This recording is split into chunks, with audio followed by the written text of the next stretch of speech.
અમેરિકામાં રહેતા તમામ ઇન્ડિયન્સે હવે પોતાના દેશમાં પાછા આવી જવું જોઈએ, કારણ કે ભારત માતાને તમારા ટેલેન્ટની જરૂર છે.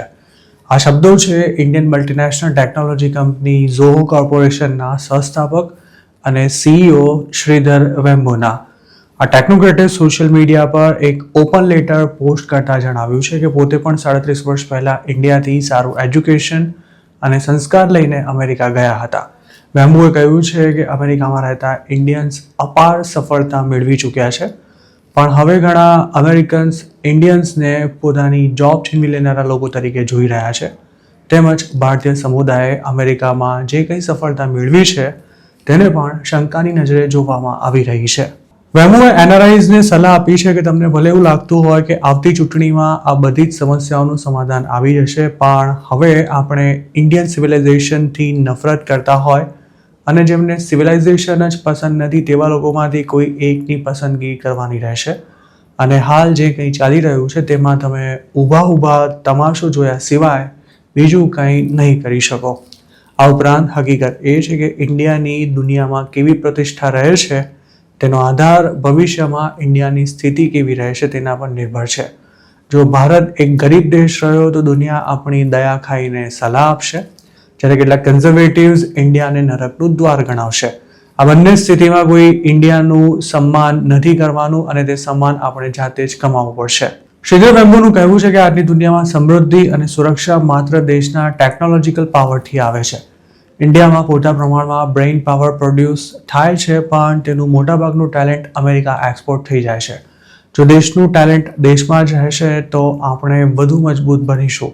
છેલ્લે તેમણે જણાવ્યું હતું કે અમેરિકામાં રહેતા મોટાભાગના ઇન્ડિયન્સ માટે આમ કરવું કે પછી તેનો વિચાર સુદ્ધા કરવો પણ ખૂબ જ મુશ્કેલ બની રહેશે, પણ તેમણે ખરેખર ઇન્ડિયા પાછા આવી જવું જોઈએ.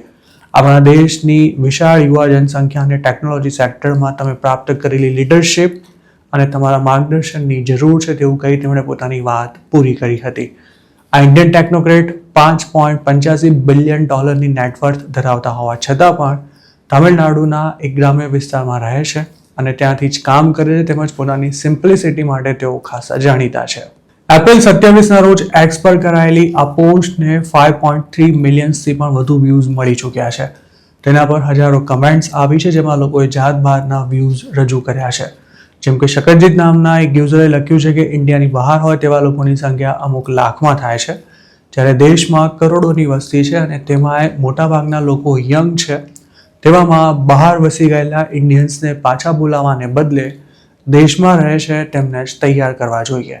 જોકે શ્રીધર વેમ્બુનું તેના પર એવું કહેવું હતું કે કાર્બન ફાઇબર, લેઝર તેમજ જેટ એન્જિન્સને બનાવવા માટે આપણે એક્સપર્ટાઇઝની જરૂર છે અને તેના માટે વર્ષોનો અનુભવ જોઈએ. આ અનુભવ જ દેશ માટે સૌથી વધુ કિંમતી છે.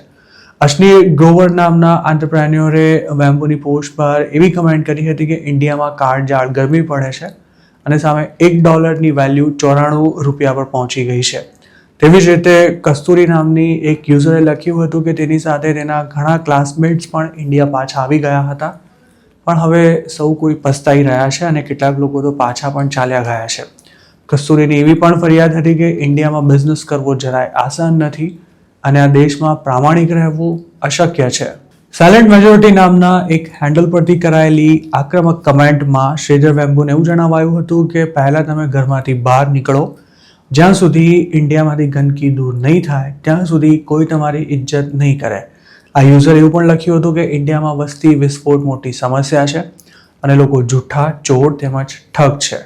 વેંકટજી નામના એક યુઝરનું કહેવું હતું કે તે પોતે ઘણા વર્ષો સુધી અમેરિકામાં રહ્યા છે અને ઇન્ડિયા પાછા આવવું દરેક માટે શક્ય નથી, કારણ કે આપણે સૌ ભૌતિક ઈચ્છાઓને પૂરી કરવા માંગીએ છીએ અને અમેરિકાના ભૌતિકવાદની તોલે કોઈ આવી શકે તેમ નથી.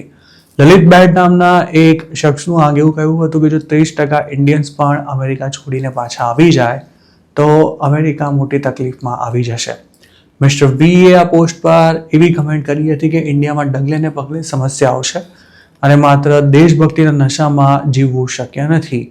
એલનબી નામના એક યુઝરે એવો મુદ્દો રજૂ કર્યો હતો કે હવે તો અમેરિકા જેવા દેશમાં 4 પેઢીથી રહેતા હોય તેવા ઇન્ડિયન્સ પણ ઘણા છે, તેવામાં કોને પાછા આવવું જોઈએ તેની સ્પષ્ટતા કરવી જરૂરી છે.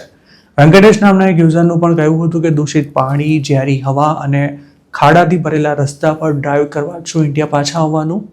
શ્રીધર વેમ્બુ ભલે ખૂબ જ સન્માનીય વ્યક્તિ હોય, પણ તેમની પોસ્ટ પર જે 3,500થી પણ વધુ કમેન્ટ્સ આવી છે તેમાંના મોટાભાગના લોકોને તેમનો આ વિચાર કે પછી અપીલ કોઈ ખાસ પસંદ નથી આવ્યા.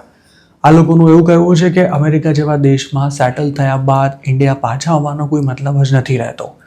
મહત્વનું છે કે જે ઇન્ડિયન્સ અમેરિકાથી પાછા આવે છે તેમાંના મોટાભાગના લોકો ઇમિગ્રેશન ઇશ્યુઝને કારણે યુએસ છોડવા માટે મજબૂર બન્યા હોય છે.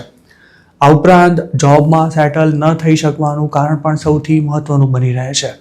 જે લોકો અમેરિકામાં વર્ષો સુધી રહ્યા છે અને ત્યાં સક્સેસફુલ થયા છે તેવા અમુક લોકો પણ અમેરિકાની સિટીઝનશિપ લીધા પછી ઇન્ડિયામાં સેટ થઈ શકાશે કે નહીં તેની ટ્રાયલ લેવા માટે પોતાના દેશમાં આવતા હોય છે અને જો ન ફાવે તો પાછા અમેરિકા પણ ઉપડી જતા હોય છે. રહી વાત અમેરિકામાં થતા ભેદભાવની, તો આપણા દેશમાં પણ ક્યાં ધર્મ અને જ્ઞાતિ પર થતા ભેદભાવની કોઈ કમી છે?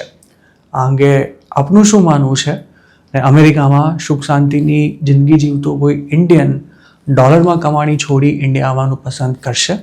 આપના વિચાર અમને કમેન્ટમાં ચોક્કસ જણાવજો.